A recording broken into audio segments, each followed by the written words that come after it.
WEF representing Palace, so let's tell you about Palace. Rolling straight to the ceiling, crowns and crystals, top like journeys, dishing out malice. Hold up, South London's grandest, far from bandits. Anything earned for a goal of elevation, just passing the team over here might finish out. Bright future we can't vanish. SE25 any day, that's sellers. Rev up the engines, no more reverse reactions. Fan cams, bands on stream. Share up the team, support the dream team when eagles fly, make noise and scheme. Dare to dream or dream to dare, taking a step to become supreme.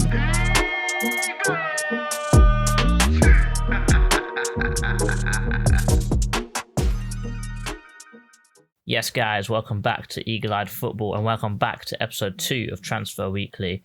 If you want to get a little bit more up-to-date stuff, such as daily updates on this transfer window, please check out the shorts, TikToks. It is posted on all platforms. Please also a reminder to put some suggestions in the comments, so when the rumours eventually do dry up, because we've had a hell of a few days, when the rumours do dry up, and they will eventually, put comments down below, so when the rumours start to dry up a little bit, I can go through the comments and start talking about other players that you guys would like me to talk about. This week we have 3 players that I'm going to be talking to you about, and all of them are very outstanding and all of them are forward-thinking players. Let's get straight into it.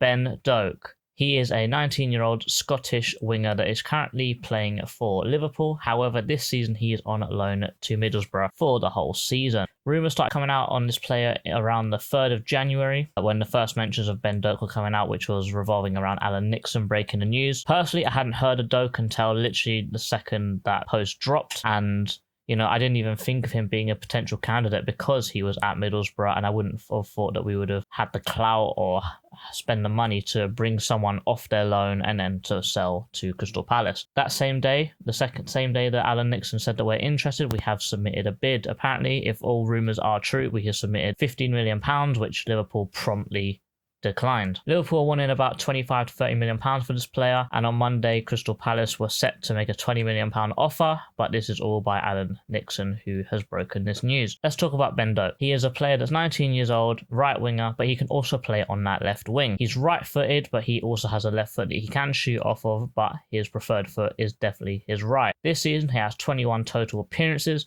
2 goals, 2 assists. This equates to 18 starts in his 21 total appearances this season, with 1,518 total minutes played, which is a good amount of minutes for a 19-year-old. He's a very progressive winger who likes to play off the right, cut in on his left foot and shoot, but most of the time he likes to cut in and look for a pass to his late arriving midfielders. He likes to shoot on his right, sometimes shoot on his left, but not all the time. He does look for a pass more often than a shot, which is good that he's thinking about his teammates. He's decently quick, he's good with the ball at his feet, and he's very strong on the ball. I've seen many times where the ball get drilled into him, he'd pick up the ball, turn and run past someone. He's able to dribble past someone. He's also able to run through them. There's been times where he's picked up the ball, let the ball roll, and he's literally run around a centre-back while they're pulling him back, and he's still managed to run away. So he's a very, very, very strong runner, decently fast, and these are all attributes that he has, and even after all of that, he still kept the ball. He's very composed on the ball when he's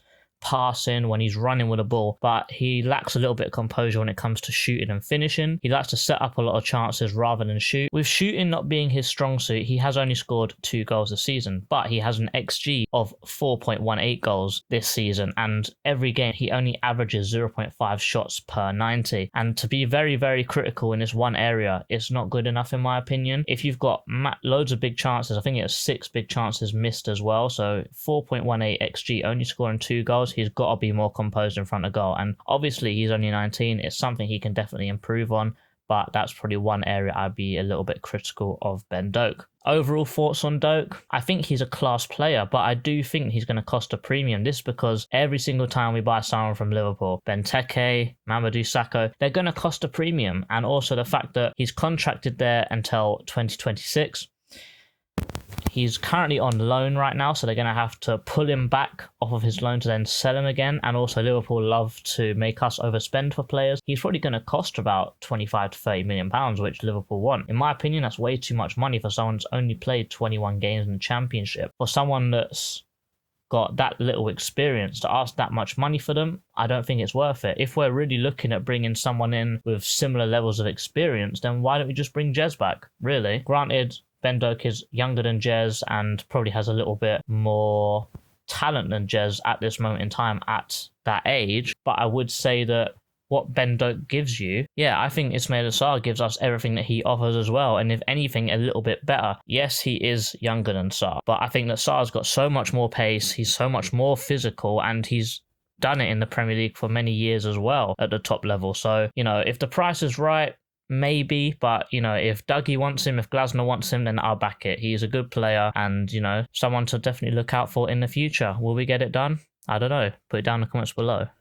Bars. Romain Esse, 19-year-old English attacking midfielder that currently plays for Millwall, who are currently playing in the Championship. We've been linked with Esse for a while now. We were linked with him last summer, we were linked with him last January, and now we're linked with him again in this January transfer window. Granted, on the Monday, the news broke by a certain Fabrizio Romano. He said that Palace are making an approach and looking to kick things off in this January window with getting one of our top priorities, which is Romain Esse, in the door as soon as possible. However, with Fabrizio Romano's current track record of how things are going at Crystal Palace, he's dropped the Elise news, which he got wrong. And even earlier on that Monday, he dropped news saying Trevor Chalobah does not have a recall clause. However, literally every other news article has said he does, and then promptly he has deleted that tweet. So clearly he doesn't have a clue when it comes to Crystal Palace news, but that's a story for another day. Let's get into talking about Esse as a player. He's a 19-year-old attacking midfielder that plays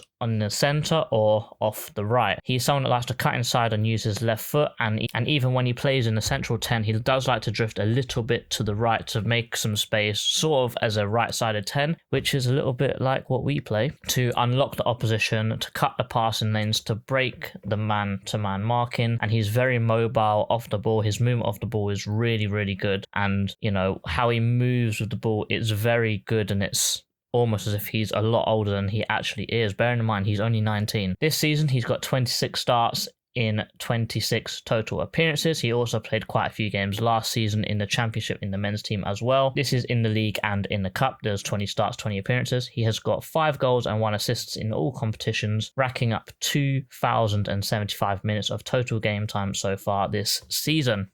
This is a huge amount of minutes for a 19-year-old and shows that he's physically adapting to the Championship, shows that he's physically adapted to the Championship as well. And I don't see the reason why he wouldn't be able to make that jump into the Premier League, maybe to, make the jump and then set himself and then start to push on from there. Esse is an extremely, extremely composed footballer, and he's someone who takes calmness on the ball to a whole new level. He has lightning quick feet, split-second decision-making, and the flair to match it as well. He's not afraid to take on his man, his ability to run in behind and also to come short as well. So he's able to run in behind, able to come to feet, turn and pick a pass out or dribble out, very ahead of where I would think a 19-year-old would be. He's able to make these amazing line-breaking passes. He's able to dribble one way and pass a completely other way to sort of be like an amazing reverse pass through the line as well. And he's also able to switch the ball with ease. If I were to say that he reminds me of any player, I would genuinely say it's a mix of Eze and Elise. Eze because he has the swagger and the calmness on the ball to be able to glide past players, to jink both ways, to be very graceful when he moves with the ball. Like, he's not a very fast player, but he seems to move faster when he has the ball at his feet. And also he has the work rate of Michael Elise and also the left foot, where he is able to really run all game as well and really put 100% into every single minute he's playing on the pitch. Also, the defensive work rate of Michael Elise as well. 2.8 tackles per 90 from a winger is absolutely incredible. One thing I would say that he does have over Michael Elise, and that is literally only one thing because Michael Elise is amazing. He can use his right foot. He scored 2 goals with his right foot. Granted, that's in his career. But 2 goals with his right foot, he's able to cross really well with his right foot. Not everything is left foot based, and just having the option to go both ways. Granted, Michael was so good he didn't need a right foot, but if Esse has both feet, he can use that as an advantage in the Premier League. Overall, Romain Esse is an outstanding player and someone we've been linked with for a while. Earlier in the summer, we were looking at buying him and then loaning him back to Millwall for the rest of the season, but with his development and the large amount of growth that he's made over this season, other Premier League clubs are in for his signature so far in this transfer window. Nottingham Forest are looking, and also Fulham. Also, with his talents, because of this, I think we need to get him in ASAP. really. I do think he'll cost Crystal Palace around £12.5 million for his services, just because his contract is out in 2026, so not too long. But if I'm honest, I would pay up to about £18 million for this player. I think he's really one for the future. He's someone that I think could come in and be that guy to come off the bench for Ismail Sarr, be someone to maybe come off the bench for Ebere Eze, depending on how the game's going. I just think he's such a Crystal Palace type player. I'm not saying that because he has the Cane Rose or he could transition into the Dreads, but I just think the profile of player, Michael Olise, Eze, bringing players up from the Championship, and I do think that he fits the mould to be that next Crystal Palace superstar that we take from the Championship, we mould them into a great player, and then they can go on and win some trophies. You never know, they could win some trophies at Crystal Palace, but I really hope we get this guy done. Amazing player.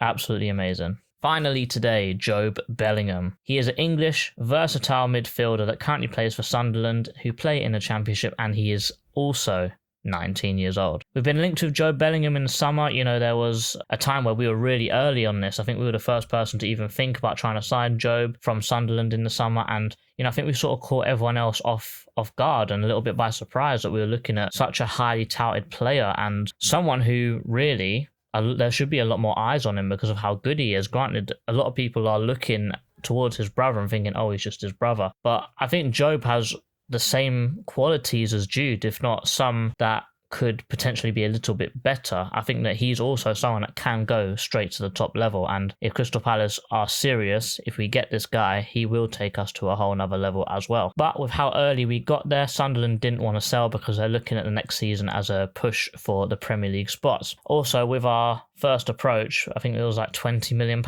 When they rejected it, I think agencies, Sunderland themselves, just broadcasted it absolutely everywhere. So there was a lot of noise made about this transfer. A lot of other teams came in. I think Fulham were in. I think Tottenham were in. Everyone was looking at him. We missed the opportunity because the second there's a lot of eyes on him, the price absolutely skyrockets. And, you know, we didn't want to, you know, I wouldn't say waste our money, but I didn't think that Crystal Palace want to spend a lot more money than they need to on any footballer, really. However, the news broke on Sunday that we are still interested and we're looking to go in again for this player. The report on Monday said that Crystal Palace are looking to put a £22 million bid in for Jobe Bellingham. However, I believe that his talents will cost a lot more than the price tag that we have submitted. Let's talk about Jobe as a player. Jobe is the complete midfielder. At 19 years old, he's already played 2 full seasons of Championship football even before this season has begun. This season, he's got 23 starts in 23 total appearances, scoring 4 goals, getting 3 assists and playing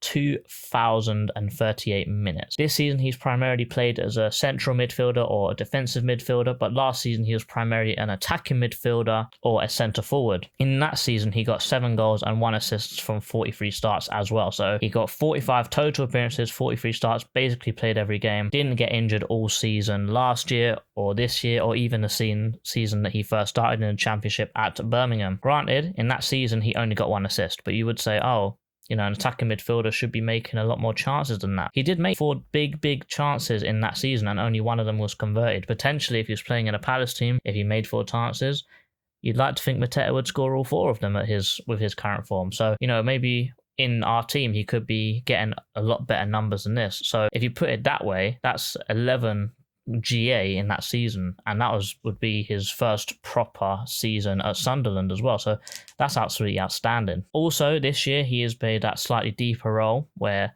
you know, he's more of a central midfielder to build up the play and a defensive midfielder to break up the play and be a destroyer, but he's still only missed 2 big chances this year and he's still scored 4 goals. But you might say, oh, that's quite bad. No, his XG is 1.83 and he's scored 4 goals. That shows how clinical he is. He's only missed 2 chances this season, so he's outscoring his XG by 2 goals at this point. So he's very clinical when it comes to him shooting in front of goal and him actually getting into very good shooting opportunities, even for someone who's a deep line playmaker in this team. He's a destroyer when he plays in the defensive midfield. He's able to break up the play with great interceptions and even better slide tackles. Yes, he has been sent off this season for doing a few too many reckless challenges, but I'm sure at 19 he will learn from that. He's able to pick up the ball from the goalkeeper. He's able to pick up the ball, turn and break the line with amazing passes, long passing, short passing, and even if he's getting pressed, he's able to dribble out, you know, skip past a few players, show some of that skill that he showed when he was an attacking midfielder in the defensive midfield, and, you know,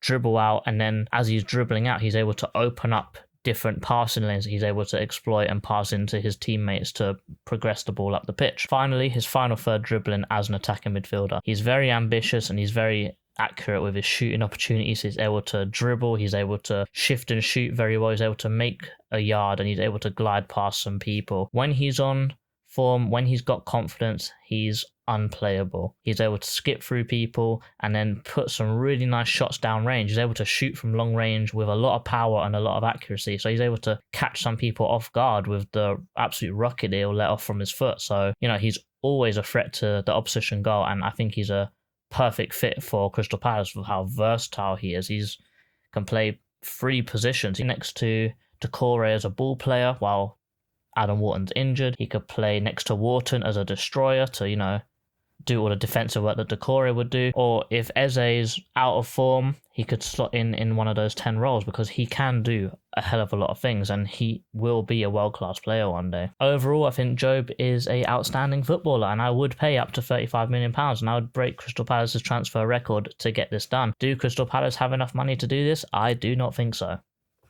Also, he's contracted to Sunderland until 2028, so he'll probably cost all the way up to that amount, if not a little bit more. Yes, they are 4th now and they are looking for the promotion spot into the Premier League, so I do not think they're going to be willing to sell him. Where would I play him? I would honestly play him, in my opinion, his best position is an attacking role in that left side attacking 10. Yes, you would say, oh, but Eze's there. But what I would say is that if you bring him in, you give Eze some competition, because he hasn't got any competition right now. Yes, there is Kamada, but that's not really competition at this point. It'll push Eze, it'll push him, and also allow him to set himself into the team to maybe come off the bench first few games. And then if Eze is still not performing, he could take over from Eze. And then very easily, Crystal Palace could look to move on Eze. And with a signing like Bellingham, you're sort of preparing yourself for the future by getting an outstanding talent now that you can nurture for a few years and then sell him on. Like, we'll probably do the same thing with Adam Wharton when he comes back from his injury. And also the fact that he can just play so many different positions. It's just a manager's dream. You could just be very fluid with the attack and the defense. He could start in a left-sided 10, but then if playing against a bigger team, he might start out there, but then, if the game gets tougher, he can drop back into a more central, more defensive role, and then still, when the ball turns over, he can then instantly switch into a more attacking role. So he gives a lot of opportunities for Glasner to make tweaks and adjustments to the team live as the game's playing, which is just invaluable from any player. Would I love this to happen? Of course. Will this happen now? Probably not, unfortunately, but I'd love it to happen. Please put in the comments below who you think we'd get. If it was for me, out of this episode alone, I'd love to get Jobe and Romain Esse. I love them both. I think they'll both be great fits for Crystal Palace, and, hopefully they can come to Crystal Palace, make themselves superstars, and then make a good career for themselves, the same as Michael. Anyway, yes guys, thank you very, very much for watching this episode of Transfer Weekly. Please remember to put in the comments below who you want me to cover next week, or who you want me to cover when the rumours start drying up. Yes, I did miss Diouf. He will be in the next episode. Do not worry. Please like and subscribe. Thanks for watching, and as always, up the Palace. Eagles!